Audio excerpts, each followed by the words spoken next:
നമ്മുടെ കുടുംബങ്ങളിൽ നിന്ന് അപ്രത്യക്ഷമായിക്കൊണ്ടിരിക്കുന്ന ഒരു സംഗതിയാണ് സന്ധ്യാനാമം. അതിനെ റിവൈവ് ചെയ്യേണ്ടത് ഹിന്ദു സംസ്കൃതിയെ സംരക്ഷിക്കുന്നതിന് അത്യധികം പ്രാധാന്യമുണ്ട്, അത്യാവശ്യമാണ്. ഇങ്ങനെ ചെറിയ ചെറിയ ഗ്രൂപ്പുകളായി തുടങ്ങി നമ്മുടെ ഇളം മനസ്സുകളെ വീണ്ടും ഭഗവത് ആരാധനയിലേക്ക് കൊണ്ടുവരാൻ സാധിച്ചാൽ അത് കുടുംബത്തിന് മാത്രമല്ല സമുദായത്തിനും വലിയൊരു അനുഗ്രഹമായിരിക്കും. നമ്മുടെ കുട്ടികളെല്ലാം നമുക്ക് എല്ലാവർക്കും അറിയാം, അവർക്ക് സന്ധ്യ നേരത്തിരിക്കാനോ നാമം ചെല്ലാനോ ഒന്നും കഴിയില്ല. അമ്മമാർക്കും അവർക്ക് രക്ഷകളൊന്നുമില്ല. അപ്പോൾ ഇങ്ങനെയുള്ള സംരംഭങ്ങളിൽ കൂടി നമുക്ക് നമ്മുടെ ഗൃഹാന്തരീക്ഷങ്ങളെ വീണ്ടും ശുദ്ധമാക്കാനായിട്ട് കഴിയും.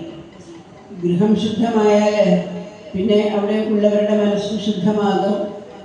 എല്ലാ തരത്തിലുള്ള ശാന്തിയും സമാധാനവും അവിടെ വിളയാടും എന്നുള്ളതിന് വളരെ വളരെ വളരെ നമുക്കറിയാം. അതുകൊണ്ടാണ് ശ്രവണം കീർത്തനം വിഷ്ണു രണ്ടാമത്തെ പടിയായിട്ടുള്ളതാണ്. കേൾക്കണം ആദ്യം, പിന്നെ ഭഗവാനെ പറ്റി കീർത്തിക്കണം.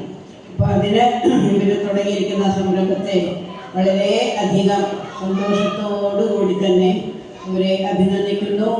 ധാരാളം ഇടങ്ങളിൽ പോയി ഈ ഒരു ഭജന സമ്പ്രദായം സന്ധ്യ നേരത്തുള്ള നാമജലില് ഈ കുട്ടികൾക്ക് നമ്മളതിൽ കൂടി ചിത്തിമന്താരം കൂടി ചേർന്നപ്പോൾ നമുക്ക് എല്ലാവർക്കും അതിൽ കൂടെ ചേരാനായിട്ട് സാധിച്ചു. അപ്പം അങ്ങനെ ഇന്നത്തെ സിനിമകളിലും നല്ല നല്ലതായിട്ടുള്ള വളരെയധികം ഭഗവത് ഭക്തിഗാനങ്ങൾ വരുന്നുണ്ട്. അതിനിങ്ങനെ ഇടയിലൊന്ന് ചേർത്ത് വെച്ച് കഴിഞ്ഞാൽ ചെറുപ്പക്കാരെ കൂടെ നമുക്ക് ആകർഷിക്കാനായിട്ട് കഴിയും. അത് നല്ല വലിയൊരു പ്രസ്ഥാനമായി ഇരിങ്ങാലക്കുടയിൽ നിന്ന് തുടങ്ങി കേരളം മുഴുവൻ വ്യാപിക്കട്ടെ എന്ന് പ്രാർത്ഥിക്കുകയാണ്. ഓരോ സഹോദരിമാർക്കും എൻ്റെ പ്രത്യേകം അഭിനന്ദനങ്ങളും ആശീർവാദങ്ങളും. ഞങ്ങളുടെ വക ചെറിയ ഉപഹാരം നിങ്ങളും സ്വീകരിക്കും.